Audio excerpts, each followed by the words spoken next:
You nervous? No. No, yeah, I am. Every day. What are you nervous about? 20 blue. You want to hear? You can come to my bedroom and we can go through the watch chest together. I've already told you. I'm not interested. This is the second time you guys have been coming to your bedroom. We are here at Long Island Watches. I have Marc with me, and we're going to be looking at his collection. So I met you probably earlier this year, but I actually met you 2 years ago, where I probably did not say hello to you. Yeah. I forgot what watch you were wearing, but it wind up in 2022.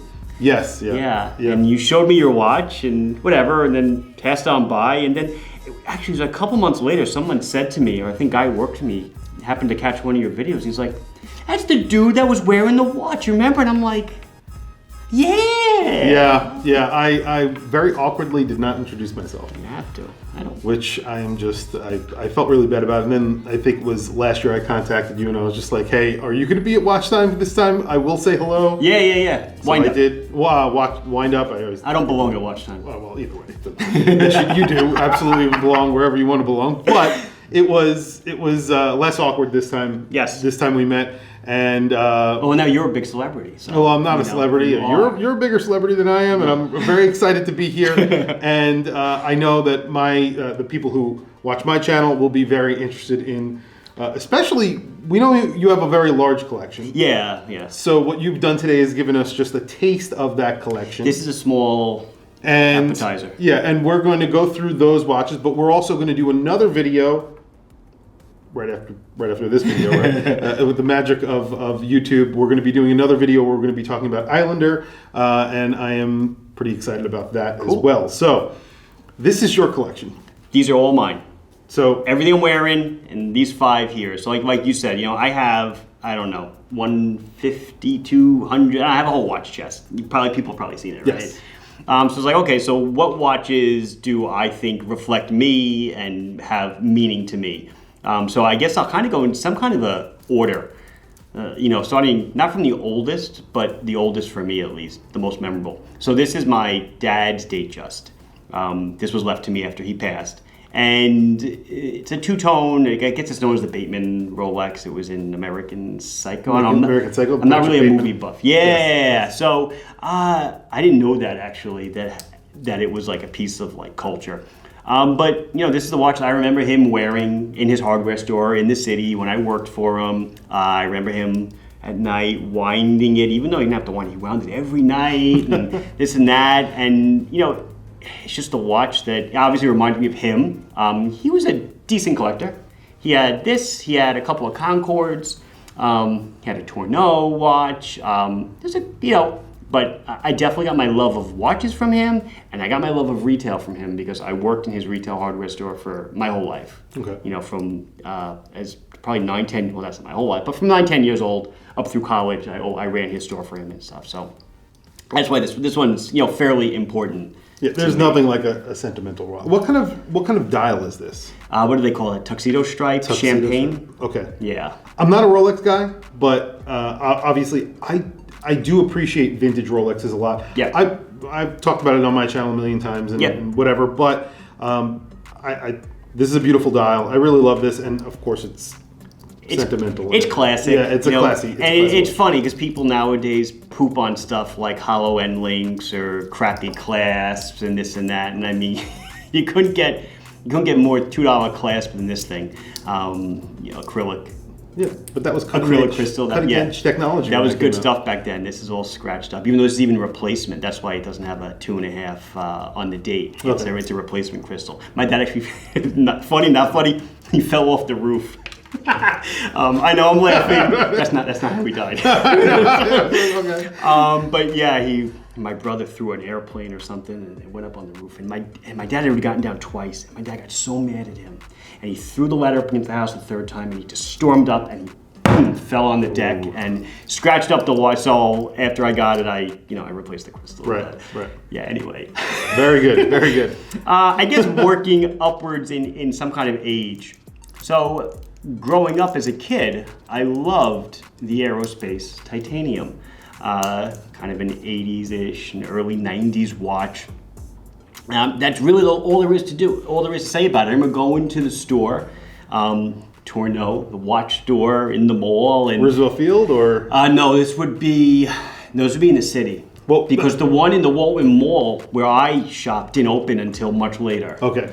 We're both on Long Island. Yeah, we're both Long Island. I live on Long Island. Yeah. And it's, the other thing that we have in common. We're Long not Islanders. actually that far away from each other. No, we're so not. We're not. Yeah. Or going like on trips, like going into different islands, duty free and stuff. When I was growing up with my family, and seeing something like this, and I was always connected with it. I thought it was such a cool watch. Anti-digi, cool bidirectional bezel. When the crystal is clean, it almost disappears. Just a awesome watch. So I actually bought this secondhand. I don't know, maybe time flies nowadays. I won't say a decade, but probably 6 or 7 years ago. Guy had just had the crystal replaced and some work done to it, and I wanted to say for about $1,000 or so. I got a watch that meant a lot to me. Not sentimentally, but a watch I always wanted. So I figured, why not grab it and add it to the collection? Because I think it's so cool. Those numerals are so cool. It doesn't have the backlight that came out afterwards. This is not the Super or the Maxi, which is a little bit bigger. It's exactly the way I remembered it, exactly what I wanted. I always like these watches. And is it a minute repeater or an hour chimer? Yes, it does. It chime on definitely. That's a good question. It does beep when you start and stop the stopwatch. Yeah. But I don't recall if it does it on the hour as well. It has an alarm for sure. Yes. Definitely has an alarm. I don't know if it does that signal chime every hour. Yeah. With these, you press the crown in to actuate it, and what is a pain in the butt is that, whenever you wear it on your wrist, and if you bend your wrist, it actuates it. Right. And I kind of got sick of that, so it's a little bit annoying. So. Okay. I always like the emergency. That's the other. Oh, so the it's one like where it has the next level. has the crown down here, and you pull it out. Yeah. It has the antenna. Yep. That's you get pretty charged someone told me you get charged like $250,000. Yeah, because they have to come and find you. Right, if you're not in an emergency situation. Yeah, if you are, then you don't get charged, I guess. Or I think it broadcasts an emergency frequency on guard, which is like 1 to 1.5, and they come get you. Yeah, pretty cool. Fun.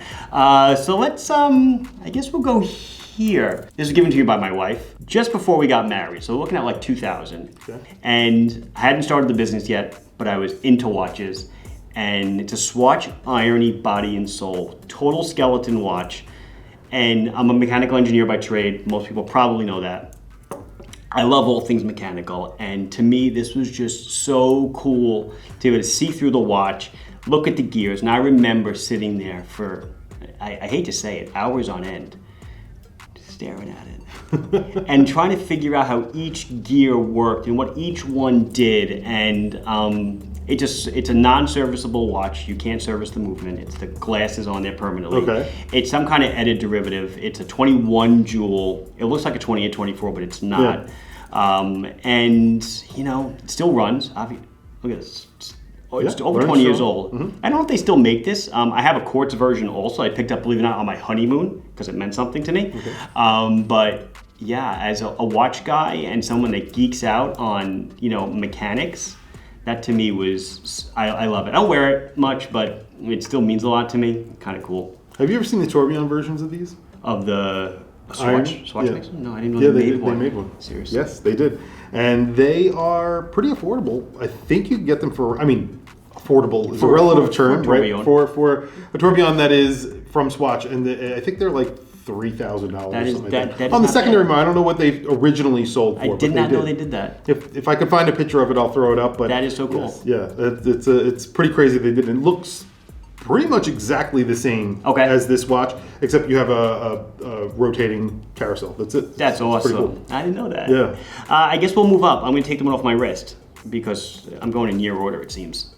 So I got this is a Ulysse Nardin Maxi Marine chronometer. I just wanted to get myself something nice. I had just not a milestone, but something big had happened in my life. Not a good thing, but I survived it. So I was like, I'm gonna get myself a watch. So I bought myself that, and I always loved it. I love everything about it. I love the dial is awesome. Big Roman numerals, flat pie pan dial. The strap is interesting with that extra nugget of steel that makes it just a little bit more flexible. Yep.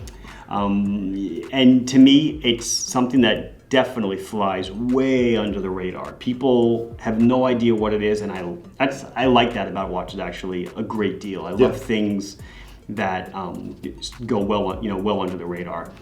and just in, it's blue. Blue's my favorite color. Actually, my only blue watch I'm showing today, but most of my collection is blue, believe it or not. Yeah. And that's super cool. Yeah. I dig it. They did it in blue. They did all those chocolate brown dials. The Maxi Marine. They did all sorts of different versions. Yeah. They still make them today. Just something different that you don't see. Actually, I don't think I've ever featured a UN on my channel.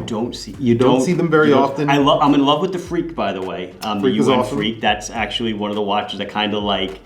I'm like, one day, it's so cool when it first came out. You wind it with the bezel, and you set the time with the bezel, or the front and the back. So nifty. Yeah. Different. I Different. love different. Yeah. Yeah, so cool. Yep. So we rounded it out. We have a Seiko, which Seiko people I Monster. wouldn't be surprised to hear because I own a lot of Seikos. This is a Seiko Monster, Orange Monster. This is a Gen 2, so this would be model number SRP309. This dates back to 2014, I believe, or 15. This is when this serial number on this one is. And this is actually an interesting watch because it was bought by a customer when I sold them. And he returned it like a year and a half later because someone told him it was fake. And he actually threatened to sue me in small claims court, which would mean I had to travel down to Florida to, defend myself, Right. And I was just like, dude, just send it back to me, whatever. I'll give you your money back, all this time later. And, I still wear it to this day. Wow. It comes with me to the beach. This is my beach watch for the most part. That's why I put it on a nylon strap. I still have the original bracelet. It's orange dial diver. It's awesome. I love it. It's, Seiko still makes the Monster today. They change it here and there a little bit. Now they have a candy bar over the Cyclops. Yes. Sapphire crystal, and they put. Yeah, I don't like that they did the candy bar. To me, that's just looks kind of weird. Yeah, I've seen people take them off. Yeah. Like superheated or. And all Yeah, that you stuff. heat it up and then you kind of skive it Yeah, off. I'm not a fan of that. I'm not a fan of putting heat on a Yeah. watch. So this is an Islander, and this is one of the first pieces of Islander was ever made. This is ISL 02, which is still in production today. So the Islander brand I released back in September of 2019. And this brand came about, or the whole brand, everything, which I guess we'll get into more on the other channel, Yes. just because of the discontinuance of the SKX. And this was the first watch that I did featuring my branding on the dial.